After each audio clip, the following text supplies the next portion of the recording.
Hey, it's Dara Monet here, and I'm doing a story time. Story time. Story time. Eh, eh, eh, eh. I'm doing a story time, guys, and it's on my worst day ever, and just how awful it was. Ooh. So I think I'm a bad storyteller. So y'all let me know in the comments down below if I kind of get off topic or whatever. Okay, so here's how it started. This is back when I was in high school. I was walking through the hallways looking cute as ever. Thinking I'm cute back then when the glowing was still glowing, right? And basically, I seen this boy, and we would always be like going the opposite direction of each other. So we would see each other, and we was vibing. Like every time we see each other, he give me that look, and I give him that look like, you need to come over here and talk to me. And we did that for like a couple weeks or whatever. And finally, he came up to me and he was like, "Yo, you're really pretty. You seem mad cool. I've heard all these good things about you. Um, Maybe we can hang out sometime and like, chill." And I was like, "Cool, cool." So we ended up being friends first, and it was mad cool. Like we had lunch together every day. We was just chilling. He would always walk me to class. He was just extra sweet, just amazing. And I just really was feeling him. Like it was good. And so some bad stuff happened. Like it was crazy stuff happening at the school. Like so much stuff was going on, but that'll be for like another story time. And basically the things that was going on that really killed me, like the thing that was worse was my grandpa died, and I didn't know how to take it, and I was like falling into this depressive state. Like he was my everything. Like that was who I went to talk to, that's who I got advice from. Like he was always there for me, and then he left, and I really didn't know how to feel about that. And even to this day, y'all could probably hear in my voice that, it really hurt me. And, but life moves on, and he was there for me. He told me, "Hey, I want to take you out and show you a good time." He was like, "You've been stressing lately. Let me be there for you, baby girl." And then I told him, "I hate baby girl. That makes me feel like I'm a child. Don't ever call me that." And he was like, "Okay, like, okay." But see, look at me getting off topic. But so he came and he pulled up at my house, and he had a BMW, which I already knew. Actually, come to find out, it was because BMWs break down a lot or something, and his was like constantly in the shop. But he came and got me with his nice BMW or whatever, and he told me to dress up, and he didn't tell me where we was going. So I was type happy. Like I was getting excited for the first time and really looking forward to something. So when I got in the car, we looked cute. He had on a little suit. I had on this cute little dress or whatever. And I had on heels, by the way. Feet was looking on point. And he was like, "I got a blindfold for you because I don't want to let you see where we're going." So we drove for like 15 minutes. He played some bomb music I had never even heard. Like, this was my first time getting acquainted with Kevin Gates, and he like put me on, and I was like, "Oh, this is good. Okay, okay," and whatever. But I was like vibing with him, and so I was just like cool, and I couldn't even see.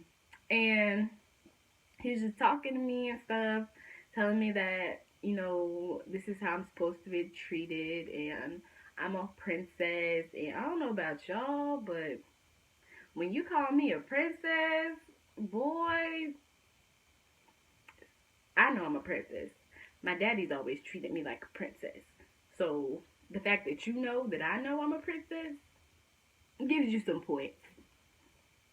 And we got to the place, and he helped me get out the car. He opened my door. He helped me get out the car. We got there, and I smelled Mexican. Oh my gosh, I love, love, love Mexican food. Like, that is my all-time favorite, and I don't really go out to eat. I'm more of a homebody. I'm like always chilling at the house, or if I go out, it's just like to a friend's house. So I really don't do nothing.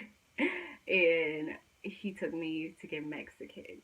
And what y'all don't know is, throughout our conversations, I had told him that I love Mexican, and it was a place like me and my family would go. That was where my grandfather would take me when, I don't know, I was just down, or like he knew what I wanted. Like, it was Mexican. And that would make me so happy. I felt like the fattest person in the world, because the fact that I got so happy over some food, yeah, I was kind of fat. And then I walked in and stuff, and he took off my blindfold, and he was like, I talked to the manager, and turns out that he knew who the manager of this Mexican restaurant was. And he was like, I had him specially cook up some stuff for you. So I'm thinking like, oh my gosh, they brung it out in these beautiful, like, the things that they cover the food with, and they're like, voila. That's what he brung it out in, on this little tray table or whatever. And on our table, he had put, like, I guess he already been there, or he told somebody to go there. It was like little flowers on the table. It was the most cutest thing ever. And here comes the bad part. So he had already ordered our food. I didn't get to order. It was just what they had made for us, something special, I guess. And to me, all it looked like was rice and chicken in it. Like, it was like mixed up and had queso all over it. It was just looked like an ACP. And it just looks so good. So, of course, he gets the little fork, and he's like, open up, and he tries to feed me, and I'm like, oh, this is great. Like, I'm eating it, and it's good. Like, I'm like, I've never, the taste of this is like kind of funny. Like, I've never really, like, it's good, and I don't know what it is, but it's good. And it never occurred to me to ask what it was. But now, mind you, we've talked, we've had plenty of time to get to know each other. He knows what I like, what I don't like, what I'm allergic to, as well as I know what he's allergic to. So, I eat like half of my plate, and he finishes his whole plate. He's like, this was good. I eat like half of my plate, and we're talking, we're having a good conversation, and he starts looking at me like,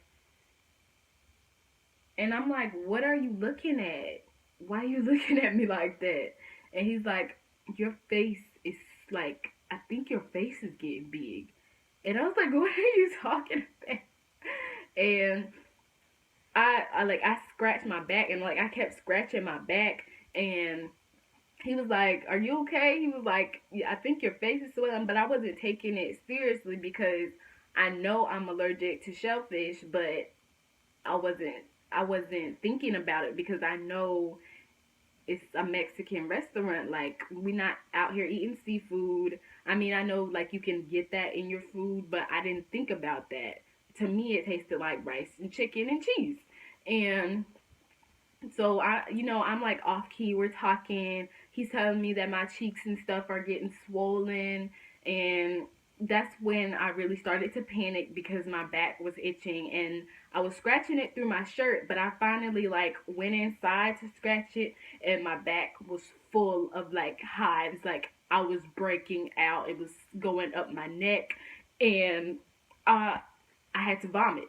And like, I got up and I like ran to the back, and I was like, move, everybody move.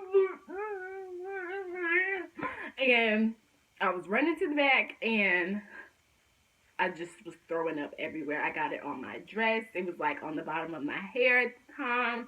It was just awful. And I was just getting like so upset and I didn't know what to do. I was like, you poisoned me. I was just mad. Like, I was mad, but like I was gonna be okay. Like, I don't have a severe allergic reaction to it. It's not deadly, but oh, it's something serious when you see me looking like that. So he was like, do I need to take you to the hospital? I was like, no, just get me home right now. I need my medicine. And I just felt awful. Like, the whole time I had to have a bucket in the car. I was throwing up while he was driving. I felt so embarrassed. But he felt even worse because he was like, oh my gosh, I did this to you. It was just a mistake. I'm sorry. I didn't mean it. You surely did tell me. I should have checked with him on the ingredients he used. So, yeah. Long story short, he took me home. I got my medicine. I felt better. We laughed about it the next day. I didn't feel so embarrassed. I was glad he was there for me. And we dated for a while. We dated for like the rest of the year, and he was a dope person. And now we're very good friends. And when we hang out and we talk, we have the conversation all over again. And it's so funny. And I'm just glad to have him as such a good friend. That was the worst, best date ever. And I don't even know. If it was with anybody else, I felt like it would have been even more awful. But so yeah, like I said, that was the best worst day ever. Please like, comment, and subscribe, and let me know if you want me to do more story times, because I know I'm not the best storyteller, but I'm gonna work on it. I love you guys so much. Please keep commenting, and subscribing, because that helps me out a lot. I mean, we gotta get this channel popping. Anyway, I love you guys. Thanks for watching.